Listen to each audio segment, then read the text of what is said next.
Hello friends and welcome to the second session of valuation of goodwill. Friends, last session में हम discuss कर रहे थे method of valuation of goodwill और एक मेथड एवरेज प्रॉफिट मेथड को हमने डिस्कस भी किया था, जिसके दो बेसिस थे, सिंपल एवरेज और वेटेड एवरेज। आइए फ्रेंड्स, सबसे पहले हम वेटेड एवरेज पर एक एग्जांपल की प्रैक्टिस करते हैं और फिर ये देखेंगे कि सुपर प्रॉफिट मेथड से वैल्यूएशन ऑफ गुडविल किस तरह से की जाती है। पहले एक example, calculate goodwill of a firm on the basis of 3 years purchase of weighted average profits of the last 4 years.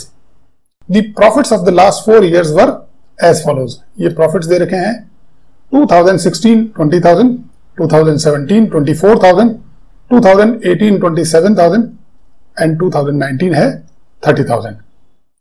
The weights assigned to each year from 2016 to 2019 are 1, 2, 3 and 4. साथ में ये कहते हैं the following additional information are given. देखते हैं additional information क्या दी गई है। First information है on 1st September 2018 a major plant repair was undertaken for ₹7,500 which was charged to revenue. The said sum is to be capitalized for goodwill calculation subject to adjustment of depreciation of 20% per annum on SLM. Second point है the closing stock for the year 2017 was overvalued by ₹3,000. और third information है to cover management cost an annual charge of ₹2,000 should be made for purpose of goodwill valuation. ये तीन adjustment हमें करने हैं। तो friends, आइए इसे सॉल्व करते हैं और सबसे पहले हम एक वर्किंग नोट बनाते हैं। Calculation of adjusted profit for valuation of goodwill.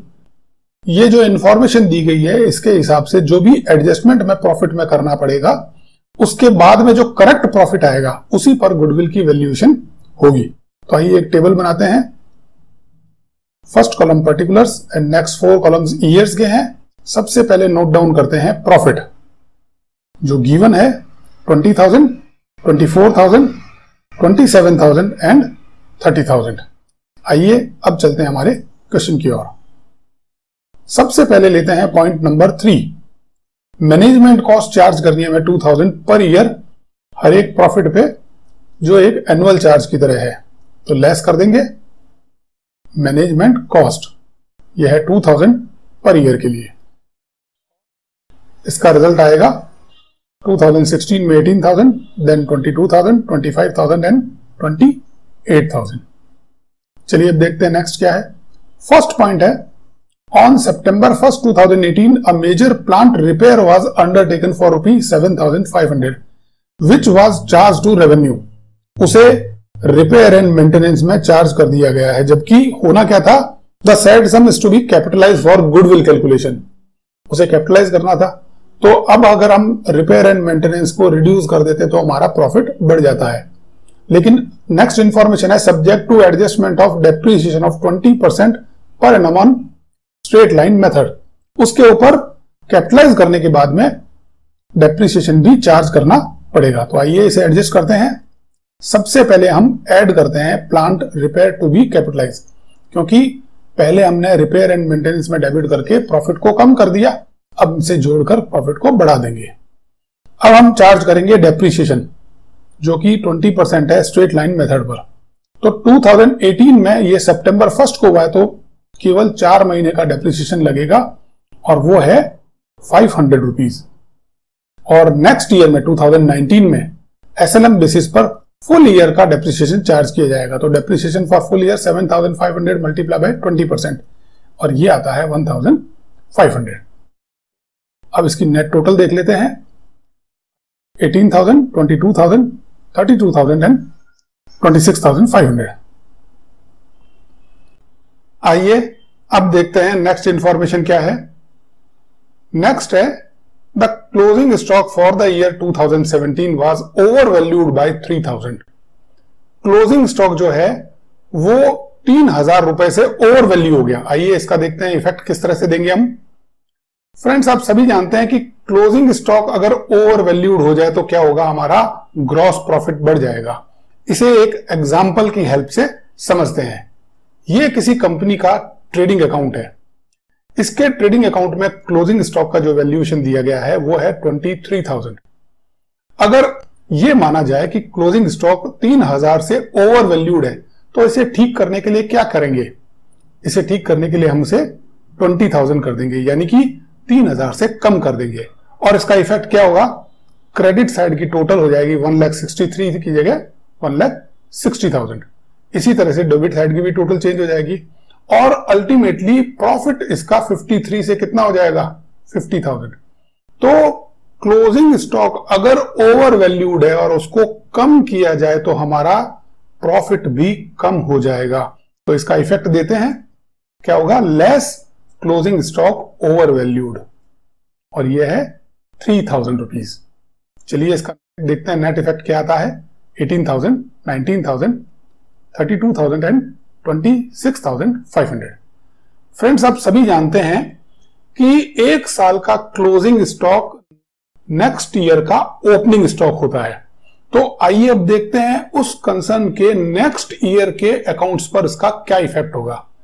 ये हमारे पास में नेक्स्ट ईयर का ट्रेडिंग अकाउंट है जिसमें ओपनिंग स्टॉक लिया गया है 23,000। अब अगर लास्ट ईयर का हमने क्लोजिंग स्टॉक रिड्यूस कर दिया है तो इस साल का ओपनिंग स्टॉक भी रिड्यूस हो जाएगा। और अगर वो 23 से 20 हो गया तो इसका नेट इफेक्ट क्या पड़ेगा? क्रेडिट पर कोई इफेक्ट नहीं है, लेकिन डेबिट में क्या हुआ? अगर आपने ओपनिंग स्टॉक को रिड्यूस किया है तो आपका ग्रॉस प्रॉफिट बढ़ जाएगा। तो ग्रॉस प्रॉफिट 57 से 60,000 हो जाएगा।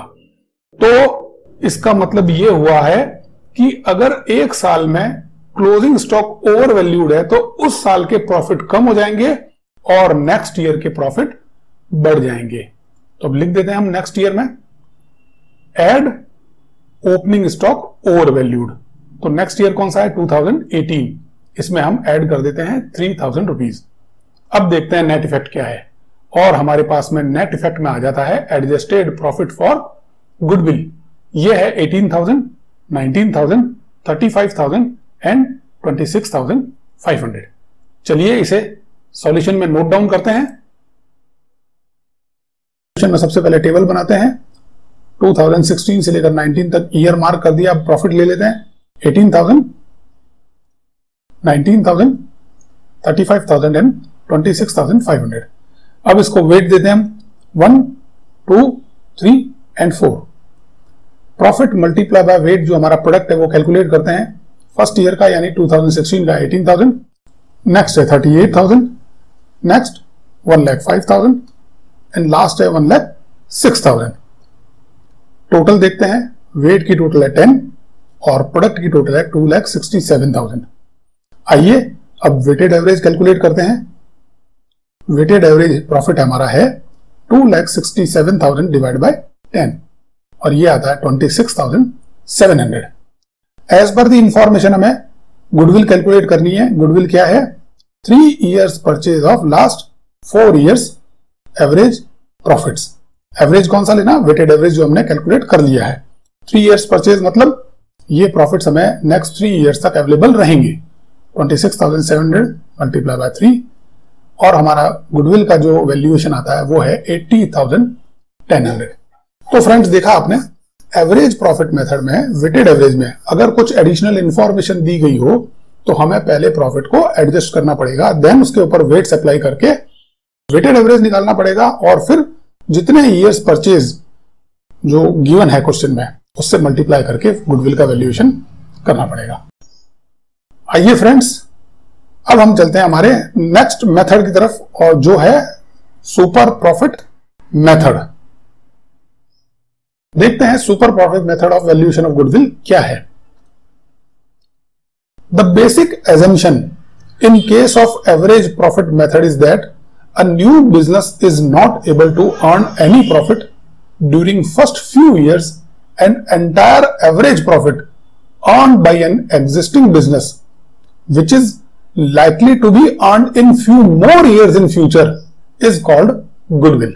जैसा कि हमने लास्ट सेशन में डिस्कस भी किया था कि जो एवरेज प्रॉफिट मेथड का जो ड्रॉबैक है वो ये है कि हम ये मानकर चलते हैं कि जो न्यूली सेटअप या अदर बिजनेस है वो क्या कर रहे हैं, प्रॉफिट नहीं कमा रहे हैं, और जो हमारा प्रॉफिट है वो सारा का सारा गुडविल है। लेकिन सुपर प्रॉफिट मेथड में ऐसा नहीं होता है। However, this assumption is not practical because a new business is also able to earn a minimum profit. नया बिजनेस भी हो तो वो कुछ ना कुछ प्रॉफिट तो अर्न करता ही है। In other words, any new business has capacity to earn normal profit according to the investment in the business. आप जितना पैसा लगाओगे, जितनी कैपिटल लगाओगे, जितना इन्वेस्टमेंट करोगे बिजनेस में, उसके हिसाब से आपको कुछ ना कुछ नॉर्मल रिटर्न तो मिलेगा ही मिलेगा, और इसी एजम्पशन पर हमारा ये मेथड बेस्ड है। The super profit method is based on this second assumption. According to this, goodwill is an extra earning of an existing business over the normal profit. जैसा कि हम शुरू से डिस्कस करते आए हैं, गुडविल क्या है, नॉर्मल प्रॉफिट से अधिक अर्न करने की कैपेसिटी या क्षमता। This extra earning is called super profit. अब देखते हैं सुपर प्रॉफिट मेथड में गुडविल की कैलकुलेशन किस तरह से की जाती है। The goodwill under super profit is calculated as follows. सबसे पहले देखेंगे हम स्टेप नंबर 1। स्टेप 1 क्या है, calculate average profit as per given information. Question में जो भी इंफॉर्मेशन दी गई हो, जितने सालों के प्रॉफिट दिए गए हो, उसका एवरेज प्रॉफिट सबसे पहले हम कैलकुलेट करेंगे। अब सेकंड स्टेप क्या है, calculate normal profit. Normal profit किस तरह से कैलकुलेट करेंगे, उसका एक फॉर्मूला है, normal profit equal to capital employed multiply by normal rate of return. एक बिजनेसमैन जितनी भी कैपिटल बिजनेस में इन्वेस्ट करता है, उस पर नॉर्मली उसको कितना प्रॉफिट या कितना रिटर्न मिलना चाहिए, ये नॉर्मल रेट ऑफ रिटर्न है।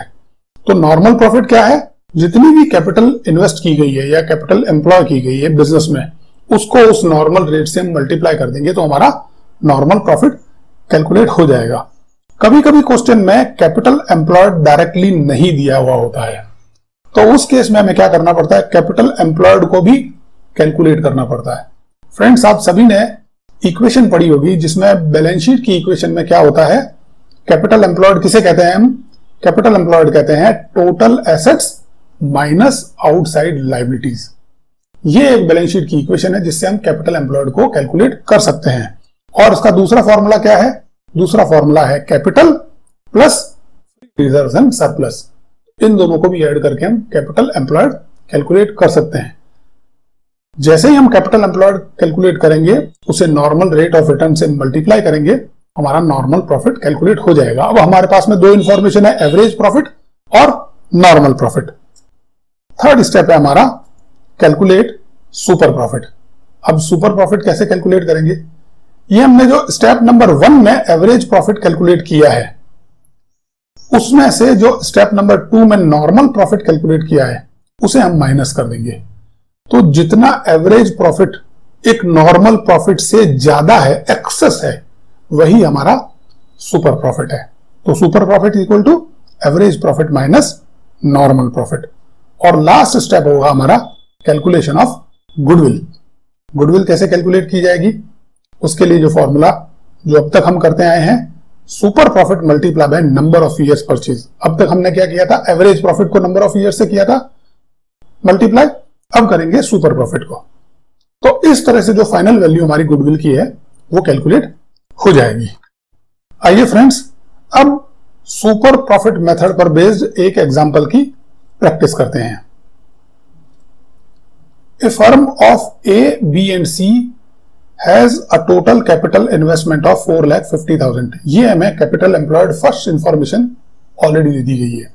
The firm earned net profit during the last 4 years as first year में 70,000, सेकंड में 80,000, थर्ड में 1,05,000 और फोर्थ ईयर में 95,000। The reasonable expected return is 12.5% having regard to the risk involved। जो capital invest की गई है उस पर ऊपर रीजनेबल रिटर्न क्या है, 12.5%। Find out the value of goodwill of the business if it is based on 4 years purchase of the average super profit of the past 4 years. पिछले 4 सालों के एवरेज सुपर प्रॉफिट मेथड पर हमें 4 years purchase goodwill calculate करनी है। तो आइए friends solve करते हैं इसको।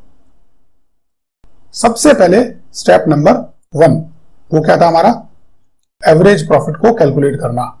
लास्ट 4 years के जो प्रॉफिट है वो है 70,000 प्लस 80,000 प्लस 1,05,000 प्लस 95,000। इसे डिवाइड करेंगे 4 से तो हमारा एवरेज प्रॉफिट आ जाएगा 87,500। अब आते हैं हम स्टेप नंबर 2 की ओर। स्टेप नंबर 2 क्या थी, नॉर्मल प्रॉफिट की कैलकुलेशन, और उसके फॉर्मूला क्या है, capital employed multiply by normal rate of return. Capital employed है 4,50,000 और नॉर्मल रेट है 12.5%। नॉर्मल रेट ऑफ रिटर्न हमारी आती है 56,250। अब चलते हैं स्टेप नंबर 3 और वो है सुपर प्रॉफिट। सुपर प्रॉफिट मतलब average profit minus normal profit.